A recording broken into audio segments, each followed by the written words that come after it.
Hello super Indians, मेरा नाम है प्रशांत। और भाई सुबह सुबह मूड का कचड़ा हो चुका है। हेनरी केविल हमेशा के लिए अब सुपरमैन प्ले नहीं करेंगे। और एक बार मैं फिर जानना चाहूंगा कि क्यों करें हम सपोर्ट डीसीयू को।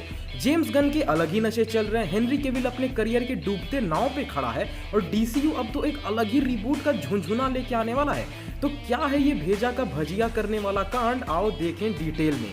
सुबह के तकरीबन 7:20 में जेम्स गन ने एक ट्वीट किया जिसमें उन्होंने पीटर साफरान के साथ मिलकर डीसीयू के नए स्लेट के बारे में इन्फो शेयर की। इस थ्रेड में एक ट्वीट ऐसा था जिसमें उन्होंने लिखा कि डीसीयू की स्लेट में सुपरमैन भी है, बट वो सुपरमैन के लाइफ के अर्लियर पार्ट को कवर करेंगे और इसी वजह से हेनरी केविल अब सुपरमैन नहीं प्ले करने वाला। अब इन थ्रेड्स के थोड़ी ही देर बाद हेनरी केविल ने अपने इंस्टाग्राम में ऑफिशियली ये अनाउंस कर दिया कि वो अब एज सुपरमैन कभी वापस नहीं आने वाले। हेनरी केविल ने लिखा, I have just had a meeting with James Gunn and Peter Safran and it is a sad news everyone. I will after all not be returning as Superman. After being told by the studio to announce my return back in October prior to their hire, this news isn't the easiest, but that is life. The changing of the guard is something that happens. I respect that. James and Peter have a universe to build. I wish them and all involved with the new universe the best of luck and the happiest of fortunes.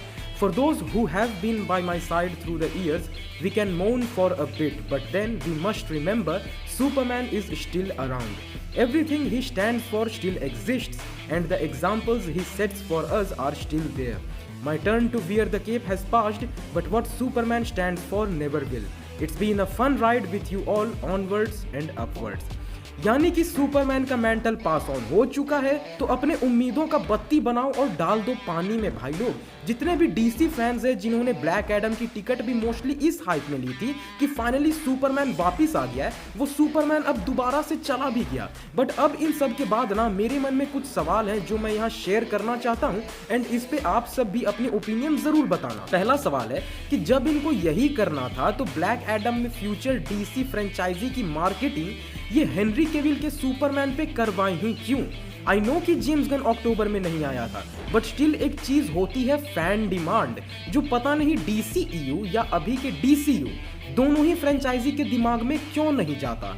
अगला सवाल कि जब Henry नहीं होगा, यानी ये clear है कि डीसीयू की मूवीज का डीसीईयू या उसके किसी भी स्टोरी या कैरेक्टर से कोई लगाव नहीं रहेगा, तो फिर कोई अगले साल की दी फ्लैश, एक्वामैन और शज़ैम मूवी क्यों देखे। नहीं सच में बताओ यार, जब ये सब कनेक्ट होंगे ही नहीं डीसीयू से, तो फिर इन मूवीज को देख के टाइम वेस्ट करने से क्या फायदा। एंड आखिरी सवाल, मुझे पता नहीं जेम्स गन किस पर्सपेक्टिव से सोच रहे हैं, बट ऐसे ट्रस्ट बिल्ड नहीं होता भैया, ऐसे बिल्कुल भी ट्रस्ट बिल्ड नहीं होता। कौन सा डीसी फैंडम तुम्हें सपोर्ट करेगा जब after all these years they have been just backstabbed and backstabbed. इन्हें लोगों की डिमांड नहीं दिखती, इन्हें एक एक्टर का डेडिकेशन नहीं दिखता कि वो एक वर्किंग सीरीज छोड़ दिया। इन्हें दिखता है तो एक पहाड़ जैसा ईगो जिसपे सोचा गया है एक विजन, जो पता नहीं इतने ट्रस्ट को कुचलने के बाद कैसे आगे बढ़ाएंगे। जेम्स गन का सोच है कि वो अर्लियर पार्ट को दिखाएंगे जहां सुपरमैन डेली प्लैनेट में एक रिपोर्टर है वगैरह वगैरह। तो no offence to James Gunn and anyone, and ना ही मैं किसी की बराबरी करना चाह रहा हूँ, बट सुपरमैन के कैरेक्टर को मैं जितना जानता हूँ वो कैरेक्टर ऐसा नहीं है कि जिसे आप फ्रॉम जीरो टू ग्रेटनेस वाला कैरेक्टर डेवलपमेंट दे सकते हो। सुपरमैन का कैरेक्टर ऐसा है जहां वो ग्रेटनेस लेके चलता है। You have to steer the character through the hardship of greatness. Superman का कैरेक्टर डेवलपमेंट ग्रेट बनने की जर्नी नहीं है, बल्कि उसका कैरेक्टर ग्रेट बने रहने के लिए क्या कठिनाइयां आती है उसकी कहानी है। और जेम्स गन का वही पुराना आइडिया जो सालों से डीसी खींचता आ रहा है, एक यंग वर्जन लाएंगे, अर्लियर ईयर्स का होगा, फिर उसे दिखाएंगे, फिर वही पुरानी कहानियां, पुराने विलन्स का सामना, यही स्टीरियोटाइप बना रहा है डीसी का।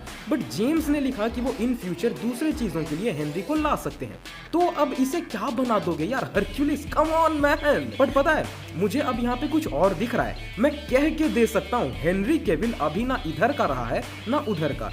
डीसीयू ने तो आउट कर ही दिया और नेटफ्लिक्स तो इसने खुद ही छोड़ दिया है। अब यहाँ पे कूदेगा अपना डिज्नी का चूहा। केविन भैया के साथ। देखो केविन जिस टाइप का आदमी है ना, वो देख पाएगा कि हेनरी जैसा एक्टर बैठा हुआ है खाली, उसके फैंस बौखलाए हुए हैं, तो ससुरा क्यों ना इसका फायदा उठाया जाए। वो उठा लेगा भाई, वो हेनरी को उठा लेगा एमसीयू के लिए। वैसे भी एमसीयू फैंस भी 2-3 सालों से डिमांड कर ही रहे हेनरी को लेके। So let's see. वैसे मेरे इन सवालों पे और इस एमसीयू वाले एंगल पे आप सबका क्या मानना है गाइस, कमेंट में जरूर बताना। और ये सब सुनने के बाद अब आपका क्या मूड रहा है, आपका क्या रिएक्शन है, वो भी आप कमेंट में जरूर लिखें। अब प्लीज तो नहीं बोल सकता, क्या ही बोलूं यार, बस सुबह सुबह मूड खराब हो गया है।